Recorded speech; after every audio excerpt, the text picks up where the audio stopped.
Hey, what's up everyone? My name is Briggs and this is my dad Brent right here, and we're the two owners of Miles Pellet Stove, bringing you all another pellet stove repair video. And today we're going to be walking repairs! Are we doing repairs again? We are doing a repair. We're going to help you.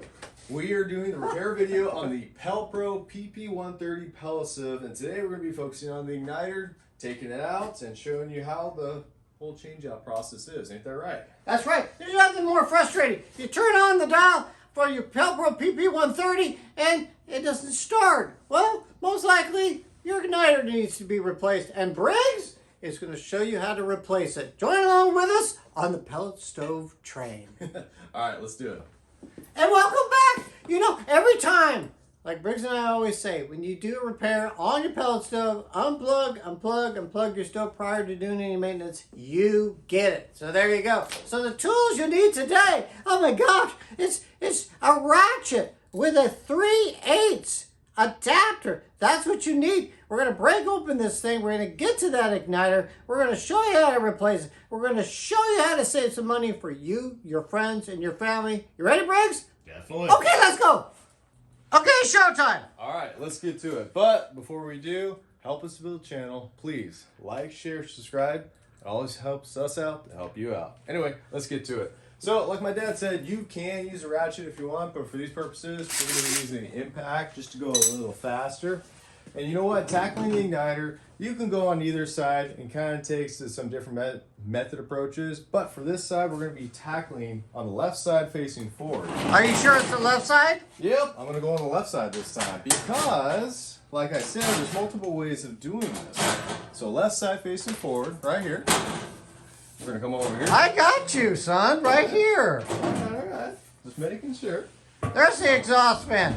So there's the exhaust fan, and right here, here's a more straightforward axis to hit the igniter. Notice how I said there's many different methods to reach this. If you want on the other side, and the right side of the stove facing forward, to get to this, you can remove that convection fan and then you have a lot more room. But over here, you don't have to remove any other stuff. You can still reach it, and there we go. So what we're gonna do here, you have a wing nuts, and then you also have some wiring down in here.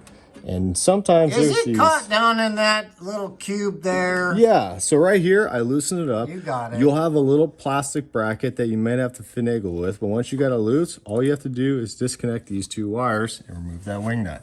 So that's what we're gonna do. Over here, remove once, move twice, bingo. And what's nice, you don't need any extra tools. Sometimes you may need a pair of pliers just for a little leverage. But if you're able to break it loose right here, you can pull out, and right here, just like that. This time's a 1, 2, 3. Here you go. Your igniter's out. You know, that's well done. You know, we got some comments the other day, and you know, we want to give a shout out to our friends, Bernie and Lee. This is for you, and obviously for everyone else who has a PP130. So well done, son. We're going to show you how to put the new one in. Bim, bam, boom. You're going to save some money. All right, so let's put your new igniter in. But real quick, I want to show you guys the difference. Now check this out.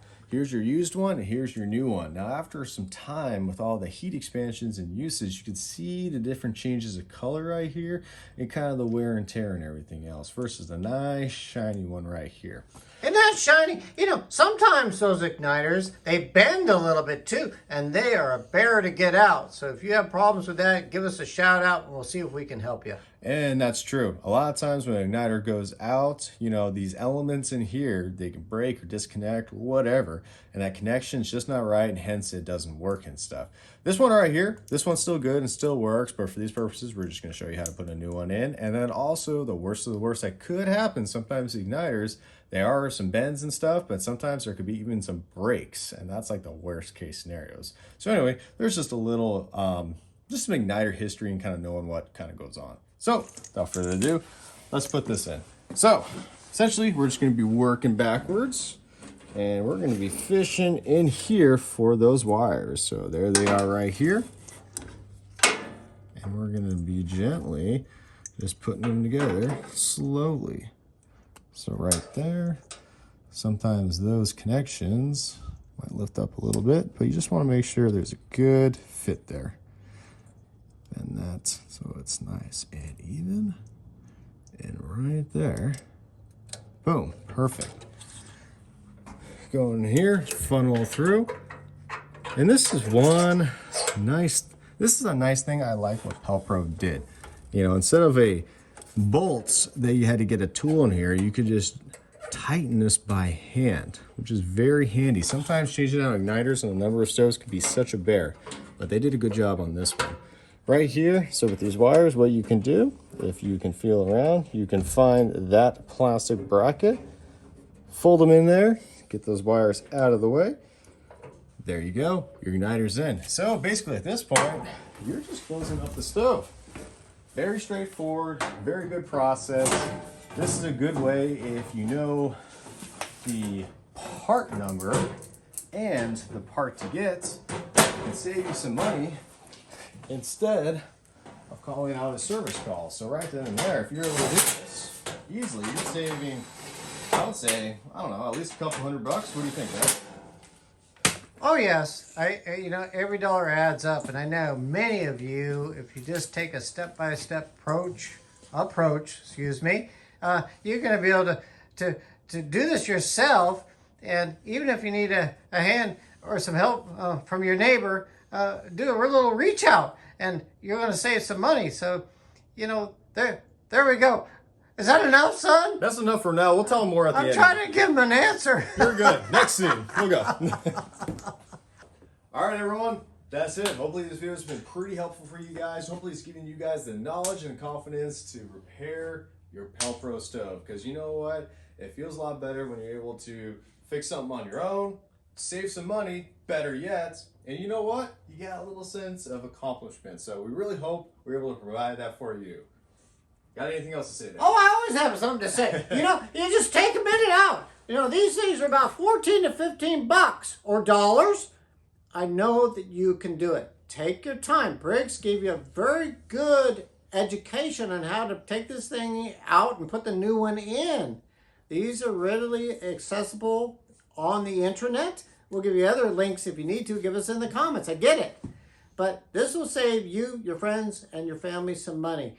If you own a PP130, great. If you're thinking about buying a new one, great. There's a lot of stoves out there to choose from. Watch our other videos if you want some explanations or reviews or whatever our thoughts may be.